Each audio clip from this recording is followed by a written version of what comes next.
Dan Schofield, we'll come to you. Thank you. Hi, Eddie. Can I get your overall assessment of the performance and maybe particularly of some of the newer players making their first starts in the competition? For a young team, really good performance.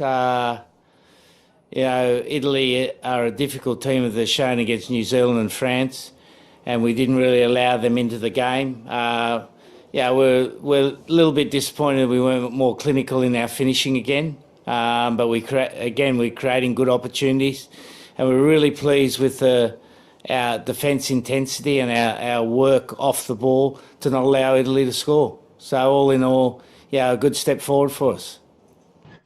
Could you quickly explain what the situation was with Jack Noel and his head injury assessment as you understood it? Yeah, well, I don't have any understanding of it, mate. I'm told whether he can play on or he's not, and when I'm told he can't play, then we make a replacement. Thank you. Thanks, Dan. Will Kelleher, please. Hi, Eddie. Congrats on the win. Can I ask you about Marcus and Harry Randall and how you thought they dovetailed today at 9 and 10?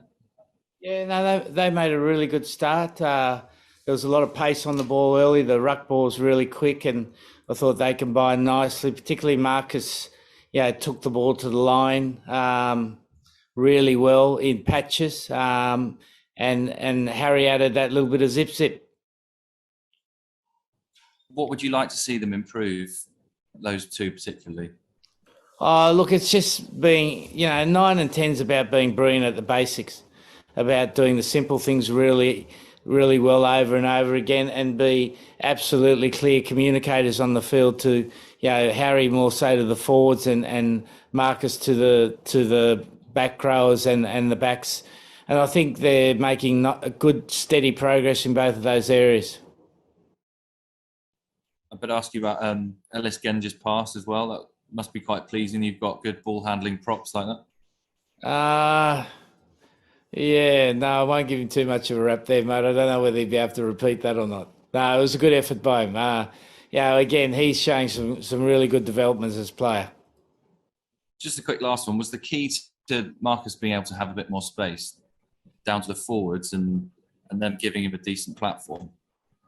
Definitely the forwards went forward and that created opportunities for Marcus. We were very intentful about how we wanted to play, and I think that also helped him, mate.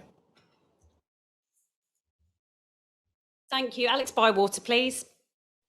Hi, Eddie. Hopefully you can hear me. How would you assess the sort of transition in attack that you did today? Was it better than last week? What Step forward, mate. Another pleasing improvement. Little by little we're edging up, and for a young team it was a good positive performance because as we know, Italy have troubled New Zealand in the first half and troubled France in the first half, and we didn't have that trouble with them, which was good for us. Lastly, how do you think that sets you up for the rest of the competition, and how much better are you going to have to get for Wales, who had a good result yesterday? We just have to be ready for Wales, mate. I don't know how much better, but we want to get better. I don't know whether it's 1 or 2% or what it is, but we need to keep improving. They had a 3-point win. Scotland's had the 3-point win against us and had a 3-point loss against Wales. And if you look at the quality of the competition, I think we saw 3 outstanding games this weekend. All of them a bit different, but really good contests. And the standard of the Six Nations is absolutely outstanding this season. Thank you. Chris Hull, please. Congratulations, Eddie. In the week you talked about lighting up Rome. Was that exactly what you were looking for today, or would you have liked more? Oh, we always want more, mate. You always want a few more sparklers, a few more rockets. But I think that we went out with a strong intent of taking the game to Italy, not allowing them into the game.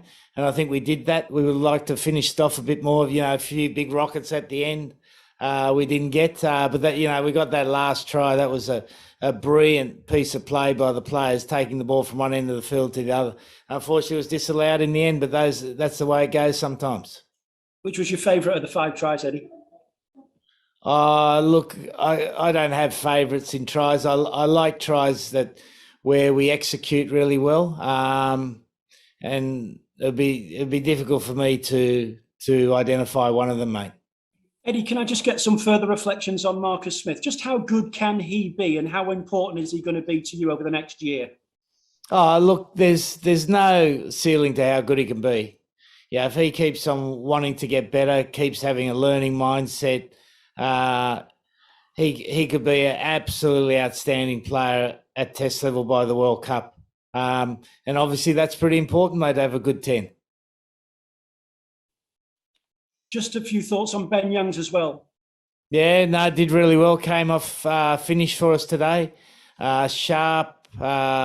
And again, playing that number of tests is a great example of resilience, his determination, and his durability. And, against Wales, he could have the opportunity to break the record, which would be fantastic for him and his family.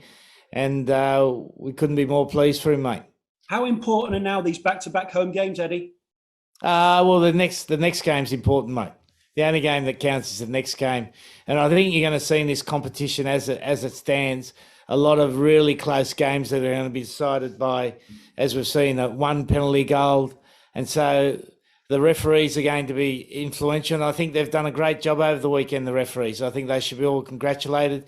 Yeah, we had a young bloke, Damon Murphy, who 12 months ago was refereeing sevens at the Olympics. And to referee a big test match like that is a fantastic achievement from him.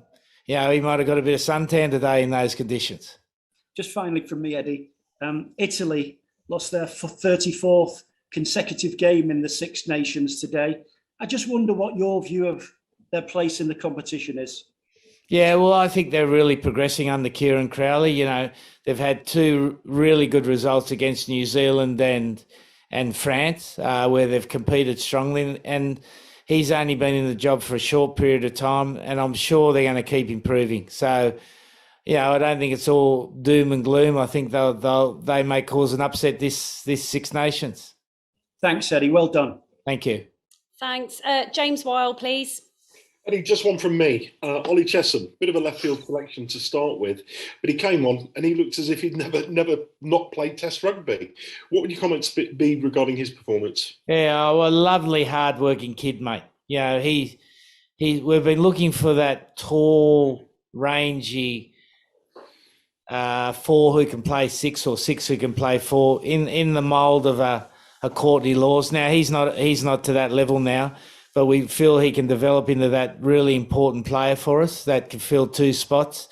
And and they come in today, and as you said, not look out of place for a guy that's probably, I don't know how many premiership games he started. I'm sure it's under 10. It's a fantastic achievement. Lock or flanker, long term, do you think? Well, it doesn't matter, mate. We want someone who can play four or six.